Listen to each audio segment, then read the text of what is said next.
বিশ্বনাথত 24 নৱেম্বৰৰ পৰা তৃতীয় সংখ্যক ফক টি উৎসৱ বিশিষ্ট শিল্পী জয় বৰুৱাই কৰিব উদ্বোধন।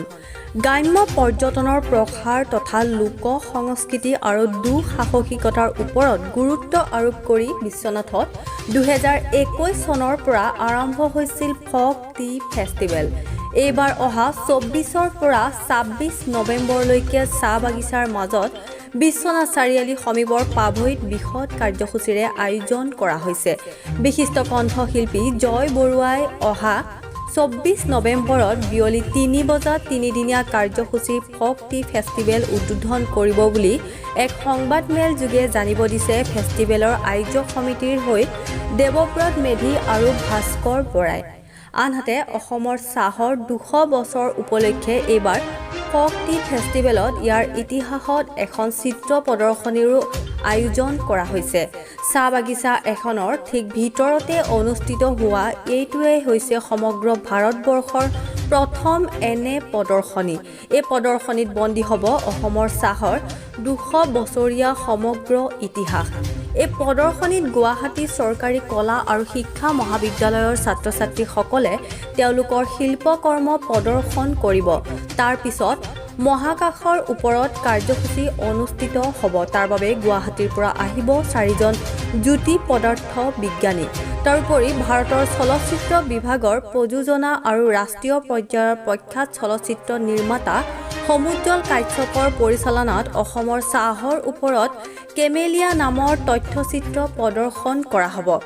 দ্বিতীয় দিনা আৰম্ভণিতে হ'ব বিখ্যাত খাদ্য বিশেষজ্ঞ অতুল লহকৰে চাহ বনোৱা পাহৰি যোৱা কলা প্ৰদৰ্শনেৰে। ইয়াৰ উপৰিও পৰ্যটকসকলৰ চাহ ছিঙিবলৈ লৈ যোৱা হ'ব আৰু তাৰ পিছতে কাৰখানা ভ্ৰমণ কৰি চাহ কেনেকৈ তৈয়াৰ কৰা হয় সেই বিষয়ে প্ৰত্যক্ষভাৱে জানিব পাৰিব। দুয়োটা সন্ধিয়াই সংগীতৰ ক্ষেত্ৰখনত শান্তি নিকেতনৰ 4জনীয়া বাউলৰ এটা গোটৰ উপৰিও ৰূপম ভূঞা আৰু অৰ্ঘ্যদীপ বৰুৱাৰ দৰে বিখ্যাত শিল্পীক লৈ সাংস্কৃতিক নিশা আয়োজন কৰা হৈছে। তদুপৰি পৰ্যটকসকলে ঝুমুৰ আৰু ভাওনাৰ সৈতে দুয়োটা নিশা মুকলিকৈ থাকিব পাৰিব। তদুপৰি এইবাৰ দুঃসাহসী অভিযানকাৰীৰ বাবে কেম্পিং হ'ব।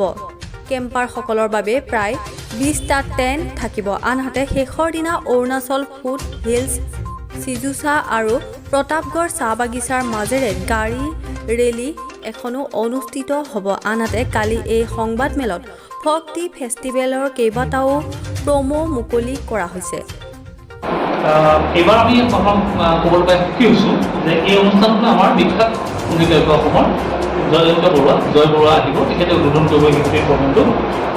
তাৰপিছত আছে আমাৰ বিখ্যাত চেফ অতুল লহকৰ ডাঙৰীয়া আহিব। তেখেতে চাহৰ লগত কেনেকৈ বিভিন্ন ধৰণৰ চাহ কেনেকৈ তৈয়াৰ কৰিব পাৰে, চাহৰ লগত বিভিন্ন ব্যঞ্জন কেনেকৈ তৈয়াৰ কৰিব পাৰি সেই ধৰণৰ ওপৰত আমাৰ চেষ্টা কৰিব।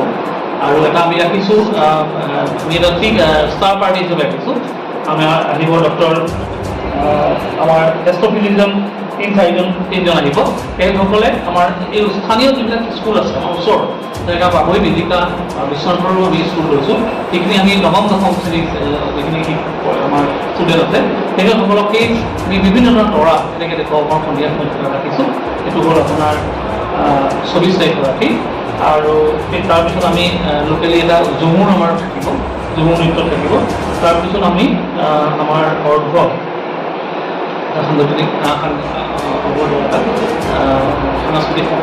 সন্ধিয়াৰ ঠিক নহয় আৰু আমি যিটো লগত আমাৰ যিটো বাউল আমি ক'ব এটা কথা পাহৰি গৈছোঁ। প্ৰথমতে আমি এই প্ৰগ্ৰেমটো আমি বাউল হাতীপুতি নামে দিছিলোঁ। কাৰণ আমাৰ বাগানখনৰ নাম হাতীপুতি চাহ বাগিচা। সেই চাহ বাগিচাত আমি বাউল হাতীপুতি বুলি 2021 চনত আৰম্ভ কৰিছোঁ। Namaskar, how are you? Guess what? The Folk Tea Festival is happening on from the 24th of November till the 26th at Biswanath চাৰিআলি। আমি 4জন আহি আছো ফক টি ফেষ্টিভেললৈ। আমি আহি আছো folk tea festival and we're super excited about it. Ahibo Dei Lokpa.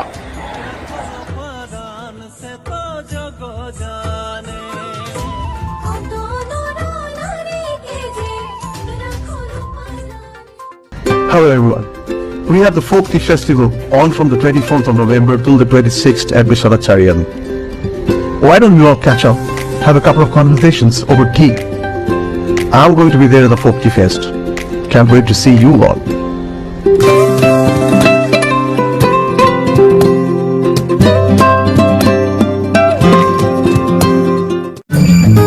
আকাশ সোণোৱালী উমাল উদাৰ আকাশ সোণোৱালী উমাল উদাৰ ৰুদ্ৰ মিছিলাবোৰে তাতে মেলে প্ৰেমৰ পোহৰ